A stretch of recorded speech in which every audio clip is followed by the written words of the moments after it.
Hi friends, welcome back to Mahabharata series episode number 58. నా ముందు వీడియోలో ధర్మరాజు శ్రీకృష్ణుడు, బలరాములు మరియు ఇతర యాదవరాజుల్ని కలుసుకునే తన కష్టాల గురించి వివరించారు. బలరాముడు ధృతరాష్ట్రుడిని నిందించి ఎట్టి పరిస్థితుల్లో వాళ్ళు పాండవుల పక్షాన్ని వహించి కౌరవుల సేవలను ఓడిస్తానని శపథం చేశారు. కానీ ధర్మరాజు వద్దని వారించాడు. అంతటితో శ్రీకృష్ణుడు మరియు మిగిలిన రాజులతో కలిసి ద్వారకకు వెళ్ళిపోయారు. ధర్మరాజు అక్కడి నుండి బయలుదేరి పయోష్టి నదిలో స్నానం చేశాడు. అక్కడి నుండి నర్మదా నదీ తీరానికి చేరుకున్నాడు. అక్కడ స్థలమహత్యాన్ని రోమనసమహనుడు ధర్మరాజుతో చెప్పాడు. అదే శవని మహర్షి తాలూకా చరిత్ర. ఆ తర్వాత ధర్మరాజు సైంధవ వరేణ్యంలో ప్రవేశించాడు. ఆ తర్వాత ఏం జరిగిందో తెలుసుకోవాలనుకుంటే ఈ వీడియోని స్కిప్ చేయకుండా లాస్ట్ వరకు చూడండి. ధర్మరాజు సైంధవారణ్యములోకి ప్రవేశించాడు. అక్కడ ప్రవహించుచున్న యమునా నదిని చూసి రోమశుడు ఇలా చెప్పసాగాడు. ధర్మజ, ఇది యమునా నది గంగానదితో సమానమైనది. దీని తీరమునే మాందాత అనే మహారాజు ఎన్నో యాగాలు చేశాడు. ఆయన చరిత్ర చెప్తాను విను అని మాందాత చరిత్ర చెప్పసాగాడు. పూర్వము ఇక్ష్వాకు వంశంలో ధార్మికుడు, అమిత బలవంతుడు, ధర్మశీలుడు, కీర్తివంతుడు అయిన యవనస్సుడు అనే రాజు ఉండేవాడు. అతనికి సంతానము లేదు. అతను భృగు మహర్షి ఆశ్రమానికి వెళ్ళి సంతానం కోసం అర్థించాడు.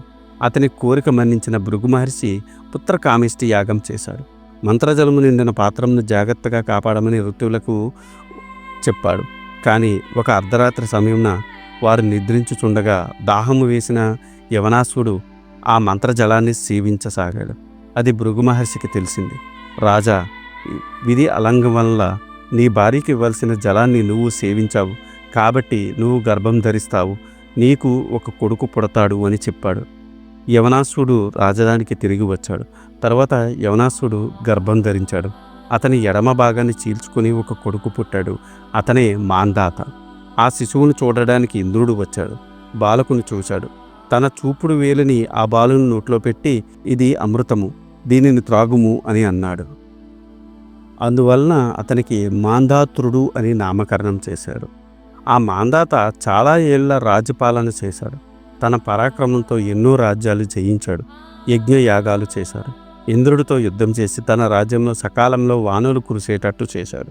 ఆ మాందాత యజ్ఞం చేసిన చోటే ఇది అని రామసుడు ధర్మరాజుతో చెప్పాడు. ధర్మరాజా, సోముకుడు అనే రాజర్షి యాగం చేసిన స్థలం ఇది. ఇది అంబారీషుడు యాగం చేసిన పుణ్యభూమి. ఇది నహూషుడు యజ్ఞం చేసిన చోటు. ఇది దక్షయజ్ఞం చేసిన స్థలం. ఇదే సరస్వతీ నది. ఇది విశద దేశంలో మాయమైంది. ఇదిగో చామశోద్భేవం అనే చోట బయటపడింది. ధర్మజ, ఇది విష్ణుప్రద తీర్థం. ఇది కాశ్మీర మండలం. ఆ క్షేత్రానికి మానసద్వారం అని పేరు. దీనిని పూర్వం పరశురాముడు నిర్మించాడు. ధర్మజ, ఇది భృగుతుంగ పర్వతం. ఇక్కడ పూర్వము శిబి చక్రవర్తి యజ్ఞం చేశాడు. ఒకరోజు ఆ శిబి చక్రవర్తిని పరీక్షించడానికి ఇంద్రుడు డేగ రూపంలోనూ పావుర రూపంలో అగ్నిదేవుడు తరుముకుంటూ వచ్చాడు. పావురము వచ్చి శిబి చక్రవర్తి శరణుజొచ్చింది.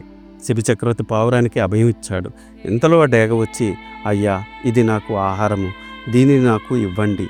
ఈ ఆహారం లేకపోతే నేను బతకలేను అని అడిగాడు. ఓ డేగా, ఈ పావురము ప్రాణభయంతో నా శరణుజొచ్చింది. నేను దీనిని ఎలా విడిచిపెట్టను? ఇది ధర్మం కాదు. కాబట్టి నీవు వేరే ఆహారం వెతుక్కో అని అన్నాడు.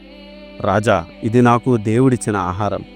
ఇది నీకు కావాలంటే దీని ఎత్తి మాంసం నాకు ఇచ్చి దీన్ని నువ్వే ఉంచుకో అని చెప్పింది డేగ. సరే అన్నాడు శిబి చక్రవర్తి.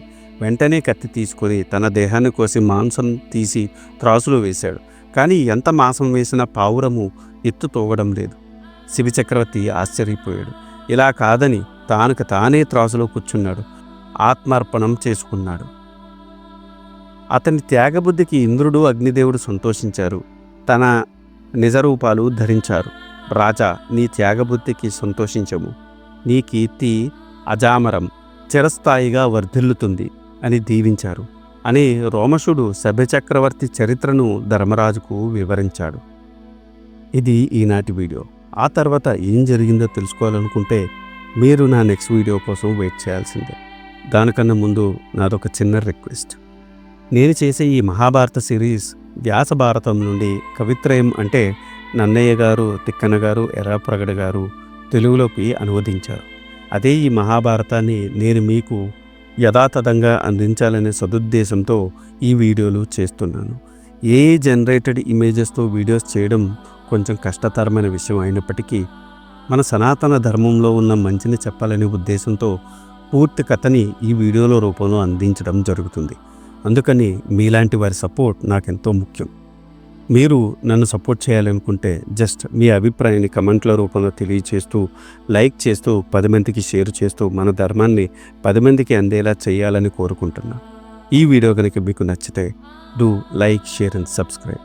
Thanks for watching. జై సనాతన ధర్మం.